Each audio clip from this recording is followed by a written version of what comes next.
Most of you already know how insanely overpowered Sentry is, and if you still haven't seen Thunderbolts, go watch it. It's not the greatest Marvel movie ever made, but compared to the recent stuff Marvel's been dropping, it ranks pretty high. Now, after Bob Reynolds, aka Sentry, completely lost control and went berserk, nobody could stop him.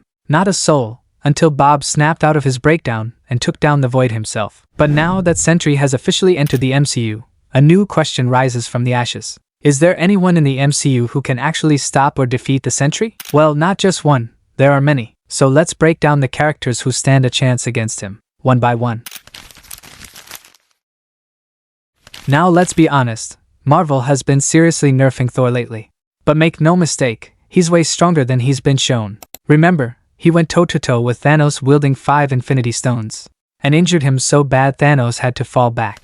The man's a god, literally. He's fought Hulk in single combat, survived the full force of a star, battled a literal goddess of death, and handled a god butcher, all without even breaking a sweat. And in the comics, when Sentry was a part of the Dark Avengers and attacked Asgard under Norman Osborn's orders, guess who stepped up? Yup, Thor, and he killed him to stop the Void's destruction. Thor's simply in a different league. And if Marvel ever gives us a Sentry versus Thor battle on screen, it's going to be legendary.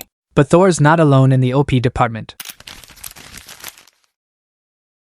He started off as this unstoppable rage monster, and now he's basically Banner with biceps and better posture. But let's not forget Hulk is the one character who can stand toe-to-toe with Thor. In the comics, when Hulk returned to Earth for revenge in World War Hulk, not even the Avengers could stop him. So who did they call? Sentry, and what happened? The two clashed in one of the most insane fights ever, and it ended in what most fans thought was a draw. But plot twist, Banner was conscious at the end and chose to stop fighting after seeing the destruction. He could have gone Hulk again, but he didn't. That's control. If the MCU gives us an actual World War Hulk storyline, and come on, we've been hearing rumors forever, it's gonna be internet-breaking levels of epic. Even if Sentry is stronger, Hulk is one of the few people who can calm him down. But there's one person who literally did calm him down.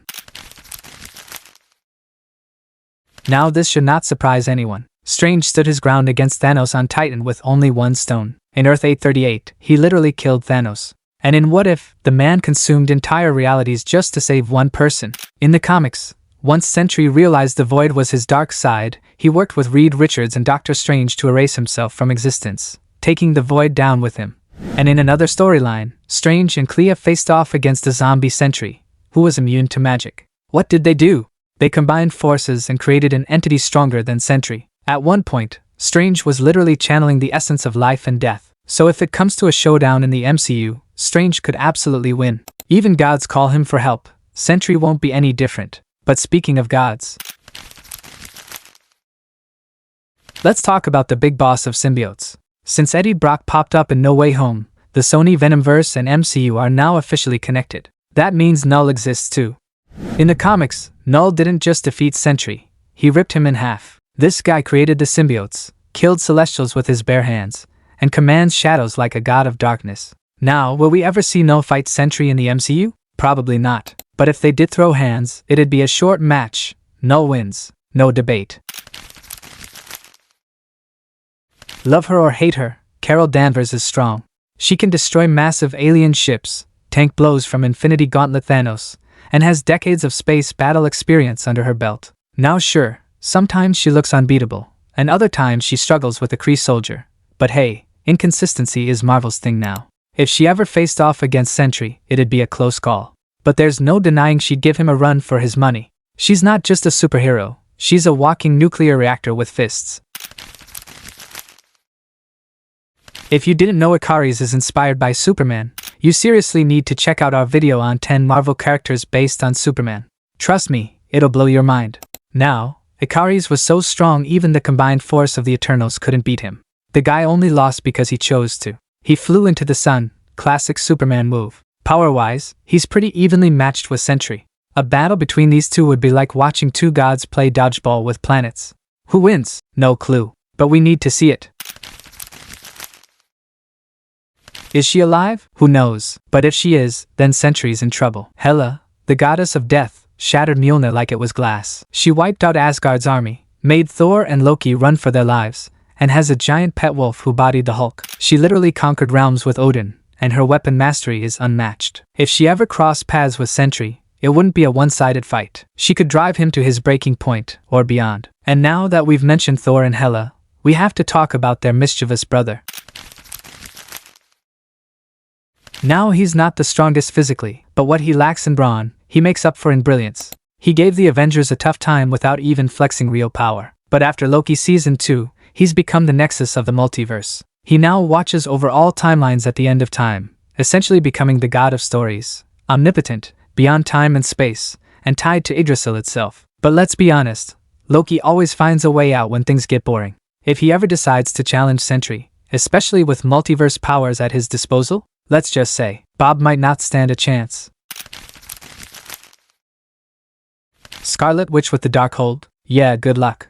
She twisted reality, body hopped into other universes and humbled Thanos before she had the Darkhold. She turned the Illuminati into paper and spaghetti like it was nothing. Her fate is unclear, but if she returns, and we all know she will, then Sentry better hope 1,000,000 exploding suns is enough. Wanda and Bob actually have something in common. They're both emotionally unstable and ridiculously overpowered. But Wanda fights out of grief. That makes her dangerous in a very different way.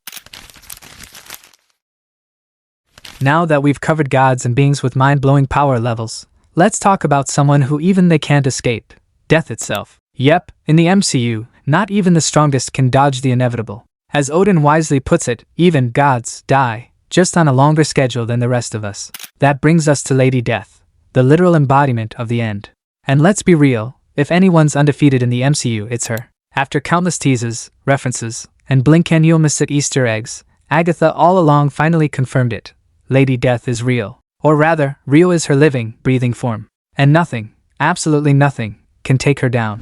Not even the Sentry. Honestly, Lady Death might just be the most overpowered character in all of Marvel. As for the Sentry, he could tank hits all day, but against Death, he's just another name on the list. Now, up next are characters who haven't officially stepped into the MCU yet, but they're confirmed to show up. So yeah, they've earned their spot on this list. I mean, come on, does the Planet Eater really need an introduction? This guy literally snacks on planets like they're appetizers. So, what's a tiny human with the power of 1,000,000 exploding suns supposed to do against someone who casually lived through the Big Bang and watched the universe get built like it was a DIY project? Now, I already know some of you are thinking, wait, if Galactus made the list, then what about all the Celestials we've seen, including Ego the Living Planet? And honestly, you're absolutely right. They definitely deserve a spot. But to keep things short and snappy, I've grouped together beings like Eternity, the Celestials, and the Living Tribunal, cosmic titans who operate on a universal scale or exist beyond time and space itself. Long story short, they could squash the Sentry like a bug without breaking a sweat. And finally, we've arrived at the last character on this list. The next major threat Marvel is quietly building up behind the scenes. If you don't know how powerful Dr. Doom is, buckle up, because this man isn't just a villain, he's a walking apocalypse in armor. Doom stands at the absolute peak of human intelligence. He's so smart that even Reed Richards, Mr. Fantastic himself, has had to swallow his pride and ask Doom for help.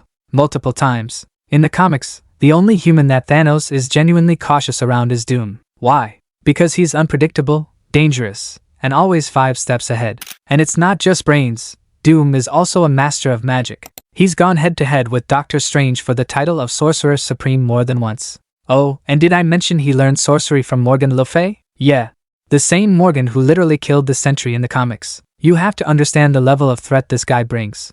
When a cosmic entity rolled up in Marvel with enough juice to destroy Celestials and Eternity, guess who nearly took him out? Doom. And when the Beyonders showed up, wiped out the universe, killed the Living Tribunal, guess who straight up stole his power and became a god? Yep, Doom did that. This man is a menace. And let's be real, one Sentry is nowhere near enough to stop him. So that wraps it up. Yes, I know mutants have been confirmed in the MCU, but I left them out for a reason. We still don't know who's coming, how powerful they'll be, or where they'll fit in. So let's wait and see what's next. And while you're waiting, check out my other videos. I work hard on these. And if you enjoyed this one, you'll love the rest. Catch you in the next video.